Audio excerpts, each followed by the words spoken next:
Pemirsa Jember 1 TV dimanapun Anda berada, bahagia sekali dalam kesempatan kali ini saya Prima Ervantari dapat kembali memandu acara Tajam Dialog. Pemirsa, tampuk kepemimpinan di Markas Kepolisian Resort Jember telah berganti.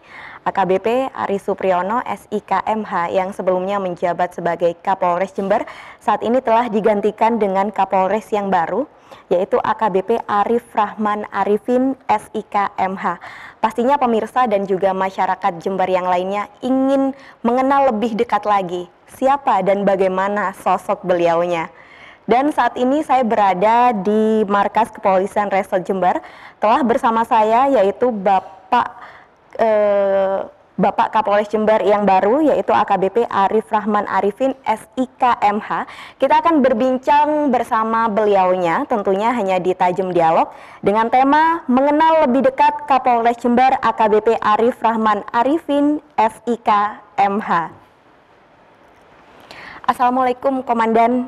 Selamat datang di Kota Jember, sebuah kota baru, tugas baru, dan nantinya akan ada cerita baru ini di Jember. Senang bisa bertemu dengan Anda. Bagaimana kabarnya, Dan? Alhamdulillah.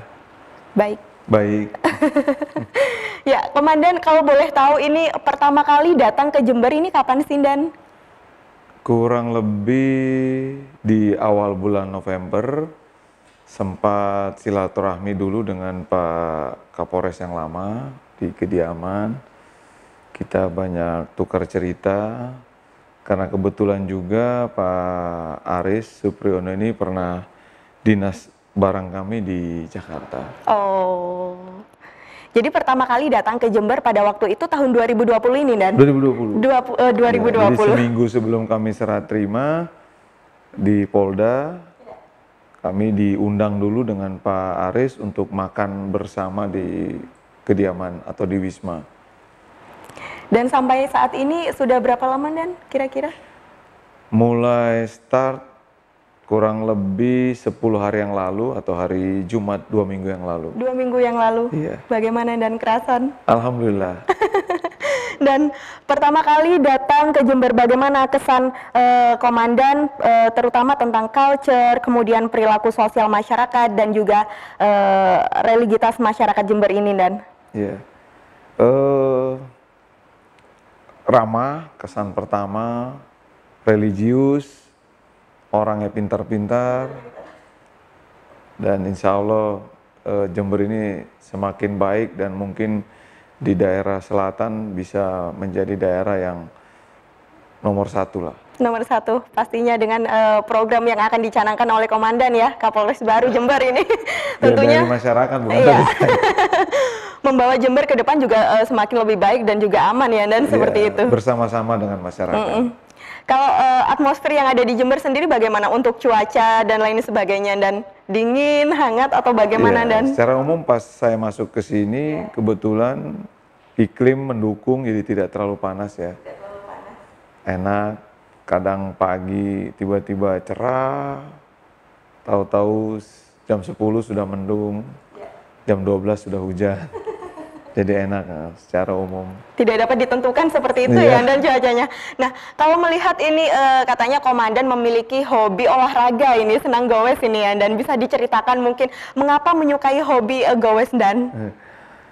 Hobi gowes ini hobi yang secara tidak sengaja dilakukan dari semenjak sekolah, karena dulu waktu sekolah banyak aktivitas ke sekolah maupun pulang dari sekolah dengan menggunakan sepeda. Mungkin berlanjut, kemarin waktu saya di Kerawang sebelum di Jember, hampir setiap berangkat kantor maupun pulang juga dengan menggunakan sepeda. Pertama kali itu ya, Dan? Iya, jadinya mungkin berlanjut hobinya, dan kemarin juga diundang oleh Ibu Gubernur bersama Forkopimda, kita melaksanakan goes bersama. Cuaca mendukung lah, insya Allah enak lah. Ya, Dan selain itu sudah pernah goes kemana saja ini, Dan? Kalau untuk di Jember baru kemarin aja. Baru kemarin aja.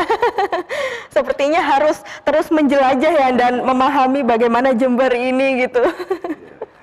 Sepertinya harus, tapi saya juga ngelihat ada hal-hal yang menarik, kekeluargaan di antara unsur pimpinan, baik dari TNI, Pemda, DPRD, para tokoh masyarakat, alim ulama, di sini guyup ya. Di sini guyup, juga tidak ada yang katanya orang politik memanas, saya lihat juga tidak ada di sini. Semuanya baik, menyambut dengan baik, gitu. Selalu memberikan support dan menyampaikan juga hal-hal yang baik tentang masyarakat di Jember ini. Dan kalau berbicara mengenai sektor pariwisata, kuliner, dan lain sebagainya di Jember ini bagaimana menurut Komandan? Ya alhamdulillah, setiap kali silaturahmi selalu disajikan makan, dan kata orang kalau ulama yang nyiapin tidak boleh ditolak. Jadi sudah naik 2 kilo lah selama di sini. Selama 2 minggu sudah naik 2 kilo ya, Dan? Bisa dipastikan nanti kalau beberapa tahun kemudian naik berapa kilo lagi ini nanti. Ya, makanan apa? Harus goes kayaknya di sini, harus olahraga. Harus tetap olahraga, ya, menjaga berat badan tentunya, dan seperti itu. Makanan apa dan yang paling disukai di Jember? Saya kemarin beberapa kali setiap silaturahmi seperti ada menu wajib seperti bakso, sate. Saya juga bingung kenapa gitu kan. Terus ada rujak ya. Dan itu menu-menu favorit saya gitu. Kebetulan di 2002 saya pernah berdinas di Sidoarjo, jadi selera makan juga saya pikir hampir mirip ya untuk Jawa Timur, dan alhamdulillah cocok lah. Nah, kalau di sini selain kuliner yang tadi disukai Komandan, apalagi nih, Dan? Kalau di Jakarta ada ketoprak, kalau di Jember ada apa nih yang paling favorit? Saya sebenarnya paling senang makan nasi campur, nasi pecel. Jadi menu wajib dalam sehari itu harus makan sayur. Kemudian kalau lalapan atau kalau ikan atau lauknya semuanya lah dimakan. Tapi harus tetap memperhatikan gizinya juga ya, Dan. Ya, Komandan Arif Rahman Arifin sudah 2 minggu berada di Jember. Saking kerasannya ya, Dan, beberapa kuliner juga telah dicoba oleh Komandan. Nah, tugas baru telah menanti di Kabupaten Jember. Pastinya tugas berat seperti halnya pilkada, dan juga saat ini mengingat pandemi COVID-19 masih berlangsung ya, Dan. Ini bagaimana menurut Komandan mengenai pandemi COVID-19 yang ada di Jember yang belum usai ini, Dan? Jadi hari ketiga saya di Jember, kemudian oleh Pak PLT Bupati kami koordinasi dan diajak untuk rapat bersama di Satuan Tugas COVID Jember. Pada saat rapat bersama tersebut, saya mendapat banyak masukan, baik dari Pak PLT maupun dari pihak Dinas Kesehatan, BPPD, terkait dengan situasi dan penanganan yang sampai saat ini dilakukan oleh Satuan Tugas. Sejauh yang saya lihat sudah berjalan baik, hanya mungkin ada beberapa hal yang perlu ditingkatkan dan perlu diajak lagi bekerja sama dengan masyarakat di Jember. Salah satunya yang belum terlihat adalah bentuk pemberitaan yang sifatnya edukasi maupun informasi terkait perkembangan COVID yang ada di Jember. Berapa jumlah yang terkonfirmasi positif, berapa yang sembuh. Walaupun memang kemarin dari Dinas Kominfo menyampaikan sudah disebarkan melalui websitenya, tapi kalau dari hasil pengamatan saya atau pada saat kami turun ke masyarakat, masih banyak yang belum paham tentang perkembangan COVID di Jember. Kemudian kolaborasi dengan masyarakat, mungkin relawan atau mungkin dari pihak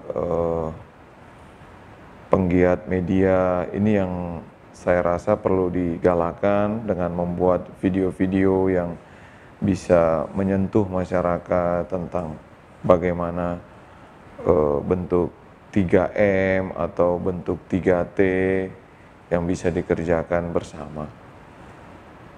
Kemudian juga kita kemarin ada sedikit kendala terkait dengan pelaksanaan operasi justisi, tapi berkat komunikasi yang baik dari Pak PLT, insya Allah mulai hari Selasa atau Rabu pemberian sanksi terhadap pelanggaran peraturan daerah atau peraturan gubernur sudah bisa diterapkan sanksi denda yang insya Allah itu juga nantinya bisa memberikan efek jera kepada masyarakat, tidak ada niatan lain atau tidak ada niatan untuk mengganggu perekonomian masyarakat, tapi kita lihat dari hasil evaluasi yang dikeluarkan oleh pemerintah provinsi atau Polda Jawa Timur, di tempat kita dengan jumlah penduduk yang cukup besar, itu angka sekarang terkonfirmasi positif kita menduduki tiga besar di atas. Di Jawa Timur ya? Di Jawa Timur. Kita bahkan sudah berada di atasnya Surabaya, Sidoarjo, Gresik. Padahal untuk jumlah penduduk kita hampir menyamai dan bahkan untuk Surabaya mungkin lebih besar daripada Jember, termasuk Malang. Nah, dari hasil evaluasi juga dilihat ternyata operasi justisi yang dilakukan oleh Pemda Malang, Pemda Gresik, Sidoarjo, dan Pemkot Surabaya itu lebih banyak kegiatan operasi justisi dengan pemberian atau penerapan sanksi denda yang cukup besar. Ini mungkin menjadi suatu catatan nanti buat kami, Pak PLT mungkin dengan para pimpinan di satuan tugas supaya bisa memperbaiki dan mungkin bisa memberikan efek yang lebih baik kepada masyarakat. Seperti yang kita tahu bahwasanya pasien yang telah terkonfirmasi COVID-19 sudah sangat banyak ya, dan itu juga pasien yang sudah sembuh juga sangat banyak, dan apalagi yang meninggal dunia. Dan nah, bagaimana kiat dari Kepolisian Resort Jember untuk menekan penyebaran COVID-19 selain melakukan operasi justisi? Dan jadi ada 3 tadi sesuai hasil evaluasi dari Bapak Wakapolda kepada kami. Yang pertama yaitu evaluasi bagaimana sih sistem operasi justisi yang sudah dilakukan oleh Satgas Jember. Tadi sudah saya jelaskan, mungkin nanti kita ada perbaikan dan peningkatan kuantitas dari operasi justisi, khususnya di daerah-daerah yang berdasarkan hasil pemetaan dari Dinkes ini memerlukan sentuhan lebih dibandingkan daerah lain. Kemudian yang kedua, kami sudah sedang merintis dengan beberapa teman-teman di luar, maksudnya di luar dari satuan tugas, bagaimana kita bisa meningkatkan kolaborasi dan kerjasama dalam hal pemberian informasi dan edukasi kepada masyarakat. Sudah ada beberapa video yang kami coba sebarkan. Salah satunya adalah video testimoni dari salah satu perawat di rumah sakit di Jember tentang bagaimana awal mula yang bersangkutan kemudian terkena dan bagaimana prosesnya sehingga bisa kembali sehat dan beraktivitas.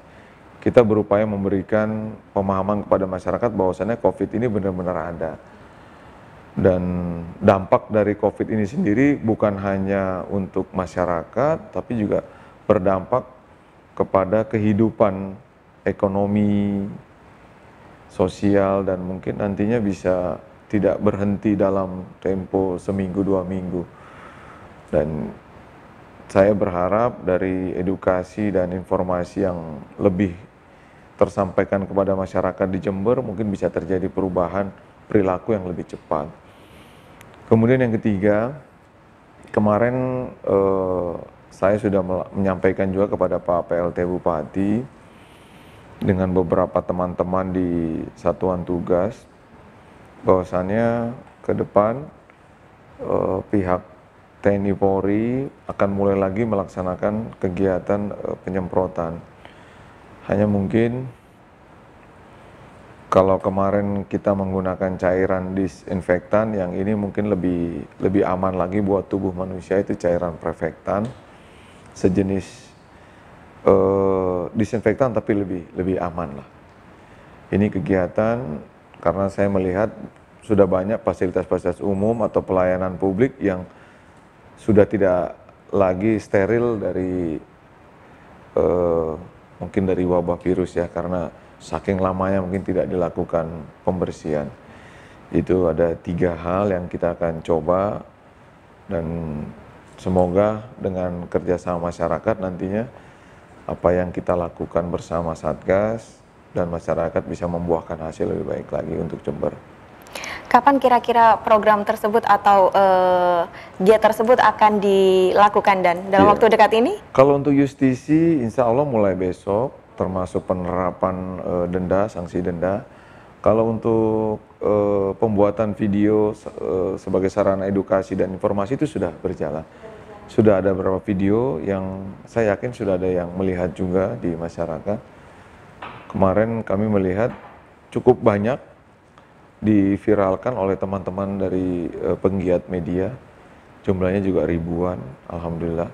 Kemudian untuk yang sarana penyemprotan, ya kami sudah mulai dari Polres, mungkin tadi kalau Mbak masuk, sudah ada penyemprotan, itu sengaja memang. Otomatis ya, Dan? Otomatis. Kemudian di beberapa ruang layanan publik di Polres, itu sudah diwajibkan untuk selalu. Kemarin juga saran dari Ibu Kadinkes untuk bisa disemprot sehari 1 kali paling enggak, dan kita upayakan setelah jam dinas kita semprot. Paling tidak kami memulai dari Polres dan Polsek. Baik. Dan kalau tingkat kesadaran dari masyarakat Jember sendiri sejauh yang Komandan tahu hingga saat ini bagaimana dengan adanya COVID-19 ini, Dan? Kalau melihat dari apa yang sudah dilakukan oleh Satgas, saya banyak melihat justru untuk perlengkapan protokol kesehatan itu sudah hampir di semua tempat. Kalau tingkat kesadaran ya mungkin orang naik turun, kadang karena merasa sudah nyaman, kemudian mungkin melihat kok situasinya begini-begini saja, tidak mengalami gejala apa-apa, mungkin dia jadi kendor dari segi kesadaran. Tapi insya Allah nanti dengan giat pemberian informasi dan edukasi itu mungkin bisa kembali lebih baik seperti kemarin dan mungkin lebih baik lagi. Amin. Yeah. Nantinya kegiatan itu akan dilakukan rutin setiap hari atau bagaimana, Dan, untuk mekanismenya? Kalau untuk justisi insya Allah setiap hari. Setiap hari. Hanya memang dari segi kuantitas kita jauh ya dibandingkan Sidoarjo, Surabaya, Gresik, Malang yang secara jumlah penduduk sama. Kita jauh di bawah. Bahkan dengan Banyuwangi saja kegiatan justisinya masih lebih banyak Banyuwangi. Kemudian kalau untuk 2 kegiatan lainnya, ya ini mungkin dulu sudah pernah dilaksanakan kayak masalah penyemprotan disinfektan, dan karena tenaga ya, kemarin tenaga BPPD banyak terserap untuk kegiatan yang lain, mungkin agak berkurang dan kita coba bantu lagi dari TNI Polri. Adakah titik khusus yang menjadi perhatian dari Kepolisian Resort Jember dalam hal tersebut, Dan, untuk operasi justisi mungkin atau penyemprotan dan lain sebagainya, Dan? Jadi kalau untuk operasi justisi sesuai dengan hasil rapat Satgas kemarin, nantinya setiap kita akan melaksanakan dari Dinkes akan memetakan dalam 2-3 hari di mana tempat yang perlu kita melakukan kegiatan justisi, itu nanti akan disampaikan. Jadi memang penanganan COVID ini membutuhkan koordinasi ya, koordinasi yang baik karena tidak bisa dilakukan oleh satu sektor. Dan insya Allah sih bisa. Kalau komunikasi baik, koordinasi berjalan baik, bisa lebih baik. Diharapkan adanya kolaborasi dan juga Iya, komunikasi yang lancar iya. seperti itu ya, dan Insya Allah, untuk insya Allah. menekan penyebaran COVID-19. Iya. Baru saja menjabat di sini sebagai Kapolres, sudah ada tugas berat, sudah menanti ya, Iya, dan seperti itu selain saat ini masih dalam iya, pandemi COVID-19 dan sebentar lagi akan ada pesta iya, pilkada demokrasi ya. 9 Desember Iya. mendatang, ini bagaimana dan Untuk pilkada sendiri memang situasinya berbeda mungkin dengan yang 5 tahun yang lalu. Makanya kita menyiapkan proses pilkada bukan hanya di tanggal 9 atau di tanggal 8, tapi mulai dari sekarang. Penanganan COVID ini juga sebenarnya seperti menyiapkan landasan yang baik bagi terlaksananya pilkada di tanggal 9 Desember 2020. Dengan situasi mungkin nanti yang jumlah positifnya menurun, kemudian tingkat kesadaran masyarakat yang sudah semakin baik. Insya Allah nanti di tanggal 9 atau mendekati tanggal 9, masyarakat juga jadi lebih berkeinginan untuk melakukan pemilihan terhadap kepala daerah di Jember. kalau di luar dari pembicaraan COVID-19 nih, dan Iya. apa saja yang akan dilakukan nanti di Pesta Demokrasi 9 Desember mendatang? Ya, jadi ada beberapa yang sudah kita lakukan. Kemarin saya sempat silaturahmi dengan komisioner Bawaslu dan KPU.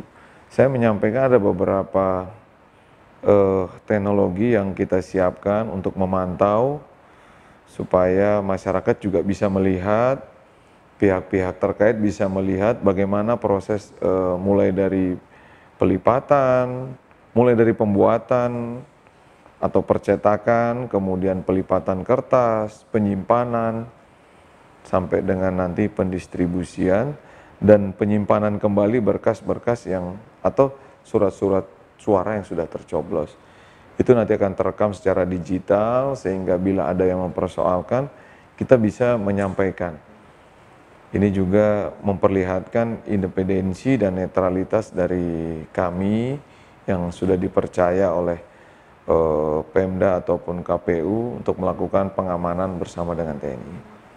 Tentunya dengan sinergitas yang baik ya, dan Insya tadi Allah. dalam pelaksanaan pilkada nanti Kepolisian Resor Jember juga berpartisipasi dalam hal pengamanan baik itu pra pelaksanaan dan juga pasca dari Pencoblosan. ya pencoblosan. Itu kira-kira nih, dan menurut Komandan apa saja sih yang akan dilakukan nanti pada saat pasca dari pelaksanaan pilkada nanti? Iya, setelah pasca pencoblosan tadi sudah saya sampaikan, kita untuk tempat, jadi tempat perhitungan secara keseluruhan di kantor KPU ataupun nanti kantor atau tempat yang ditunjuk oleh KPU, kita sudah siapkan sistem pengamanan. Mungkin dari zaman pejabat yang lama, mulai dari sistem pengamanan kota sampai dengan sistem pengamanan di lokasi. Kemudian kita juga menyiapkan sarana CCTV, karena ini benar-benar sangat membantu. Pengalaman beberapa kali kejadian, ini ada alat bukti yang tidak terbantahkan. Dari beberapa titik kita akan pasangkan CCTV tersebut, sehingga dari mulai proses dan apapun yang terjadi di situ bisa dipantau dan itu bisa menjadikan bukti yang kuat kalau proses itu sebenarnya sudah dilakukan dengan baik. Kalaupun misalnya ada gangguan dari hasil rekaman CCTV tersebut, itu juga bisa menjadikan bukti buat kami untuk melaksanakan penegakan hukum. Dan berkaca dari pengalaman Komandan yang sebelumnya pastinya sudah melewati beribu-ribu kali bahkan ya untuk pemilu kada dan lain sebagainya. Menurut Komandan sendiri, apa yang menjadi perhatian khusus dalam pelaksanaan pilkada nanti, dan khususnya di masyarakat Jember mungkin? Ya, sebenarnya lebih bukan kepada orang-orang yang terlibat, tapi justru kepada masyarakat ya. Masyarakat harus lebih paham dan lebih mengerti, lebih pintar, dan saya yakin masyarakat Jember ini adalah masyarakat yang punya tingkat pendidikan yang baik, punya juga pemikiran yang jauh ke depan, tidak berpikir sesaat. Dan kalau dengan kondisi masyarakat seperti ini, saya yakin apapun dan siapapun nanti yang menang, gejolak-gejolak itu justru tidak timbul.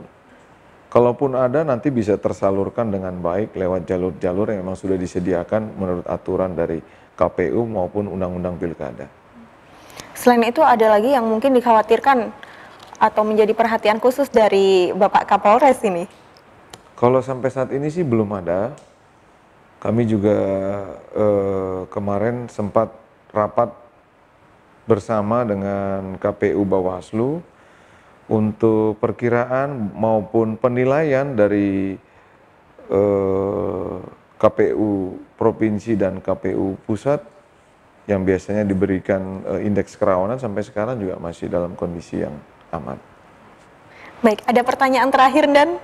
Gimana? Masih semangat ya Dan? Masih. Tentunya. Ya, seperti yang kita tahu bahwasanya pelaksanaan pemilu kada ini tanggal 9 Desember mendatang ini berlangsung di tengah pandemi COVID-19. Apa himbauan Komandan sebagai Kapolres Jember kepada masyarakat khususnya? Jadi pilkada ini ditentukan waktunya tanggal 9, tapi proses kita bisa melaksanakan pilkada ini ditentukan mulai dari sekarang. Kesehatan kita, keselamatan kita saat ini akan cukup berpengaruh besar terhadap jalannya pesta demokrasi di tanggal 9. Karena itu saya berpesan kepada masyarakat Jember, mulai dari sekarang apa yang menjadi anjuran pemerintah terhadap gerakan 3M, kemudian juga kepedulian terhadap lingkungan kita dan lingkungan orang-orang yang ada di sekitar kita, itu menjadi hal yang utama untuk keselamatan kita dan untuk kepentingan pilkada di tanggal 9. Dan siapapun nanti yang menang, itu sudah berarti pilihan Tuhan yang terbaik untuk masyarakat Jember. Sangat bijak sekali dan himbauannya. Saya sampai terenyuh ini. Nampaknya waktunya kurang ini ya Dan untuk ngobrol. Mungkin next episode kita bisa lanjut lagi ya Dan. Saya ucapkan terima kasih kepada Komandan yang sudah berkenan menerima kehadiran kami tim Jember 1 TV tentunya untuk memberikan informasi kepada masyarakat dan pemirsa Jember 1 TV tentunya. Dan pemirsa, Pilkada Serentak 2020 sendiri bertujuan untuk memperkuat demokrasi yang berarti. Bagaimana agar proses pilkada tidak sekedar hadir, dirayakan, serta terselenggara secara prosedural, lancar, aman, dan sehat. Tetapi juga dapat dirasakan hasilnya secara substantif oleh rakyat Jember. Demikian tadi dialog kami bersama Bapak Kapolres Jember, AKBP Arif Rahman Arifin, SIK MH. Semoga dari dialog kali ini dapat bermanfaat untuk kita semua. Saya Prima Erfantari beserta kru yang bertugas mengucapkan terima kasih atas kebersamaan Anda. Sampai jumpa. Terima kasih Dan. Terima kasih.